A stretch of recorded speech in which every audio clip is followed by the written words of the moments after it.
Didn't you remember the Shawn Michaels match in your house too? So that's one of your best matches. People still talk about today. This is to the week 23 years since that match. You don't know what you've aged a day yet. 32 years old.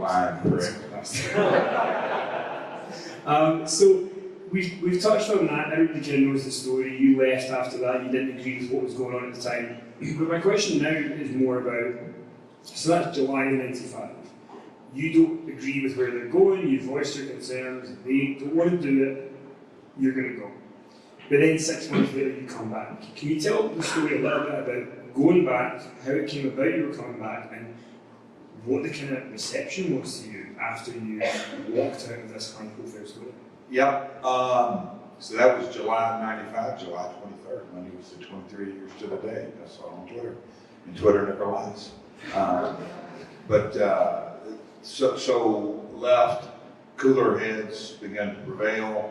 The Double J character, that's even at the worst of times in our relationship during that spell, we all agreed the character was hot.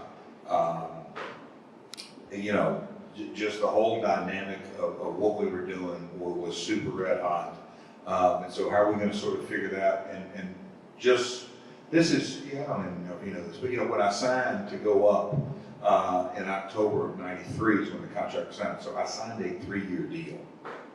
So I walked out with a year and 3 or 4 months on it. So that sort of, okay, I'm either going to sit at home and a little crazy, when I went home, about a week after I was at home, my dad, what are you going to do? My wife at the time, she asked me, what are you going to do? What are we going to do? And my dad was just developing land, so I said, I'm going to go get my contractor's license. So I became a general contractor and got my license. You didn't know that, did you? In the outset? I took the batteries out. No. But anyway, and so I did that. But after a month home, and we began talks.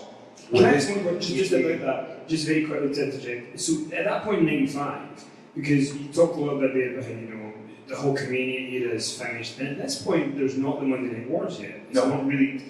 Is there part of you that's kind of going, I don't know if this wrestling thing is going to be, is that part of why you went, I'll go and try something else? Oh, I definitely, my mother's side of the family are all educators. I've got aunts and great aunts, and my grandmother was a 50-year educator. They've got schools they've named after them in the Nashville metropolitan area. So my mom's side is all education, and my dad's side is all professional wrestling. So they didn't mix. But no, I went to 1 year and played college ball, but instead of going back and getting an education, I said, I'm going to use this time. Because at that time when I left, I knew I had 13 months, 14 months that I couldn't wrestle on a national, international stage. I could, pick and choose some different deals. But no, I said, yeah, I absolutely said, I'm going to go get this, use my brain, and who knows what's going to happen. Was it the lure of Ahmed Johnson that brought you back? It was completely pearl plunge. I said, I have to take that at least once. But no, we started, and that is, we sort of started the talks coming back, and that pay-per-view that I reappeared on in the gold record, and I cracked it over his head.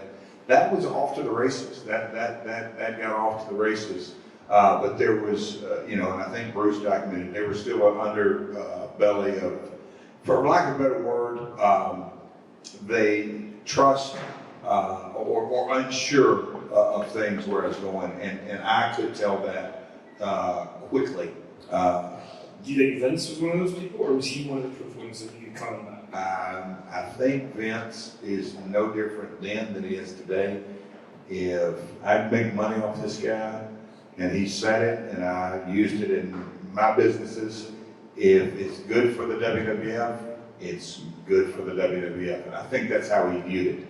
Not everybody in the organization, Bruce probably being at the very top of the list, didn't really view it that way. I think he took it very personal when I walked out in July of '95, and coming back, he wasn't ready to forgive or move on or whatever it may be. But no, the climate had changed. And when you go back, are you trying to mend fences, or is your attitude kind of like, well, you know, I don't need to answer to, you know, what are you doing when you go back? And see, that's where, you know, reflecting back on it today, perception is reality, and I perceive that everybody had the same mindset I did. All right, that happened. I voiced my opinion, right or wrong. You voiced your opinion, right or wrong. But the head man in charge, Vince, would never have brought me back had he not believed it's best for business. So I assumed everybody viewed it that way, so I didn't give it a second thought. But after the days and weeks and a month or 2 or 3 months back, I said, all right, this isn't the same situation that I thought. I could feel some negativity. Things weren't going exactly like any of us certainly I had thought. And then, that was in 96, and Bash at the Beach happened July of 96. I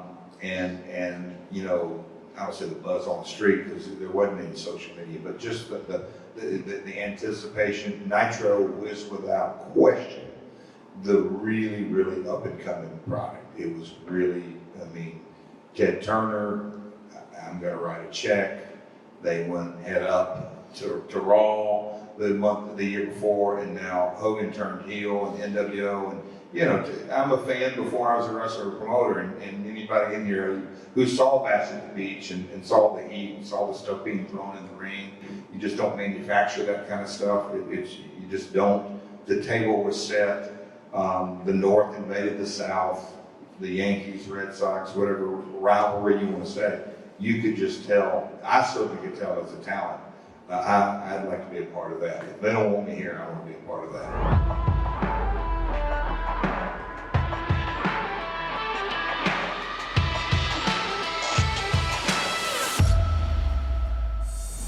What was the best advice The Undertaker ever gave you? He said, kid, I don't rib and I don't like to be ribbed. But that fucker ribs people. He's full of shit. He just doesn't like to be ribbed. And if you rib him, you're in for it. He's going to beat the shit out of you.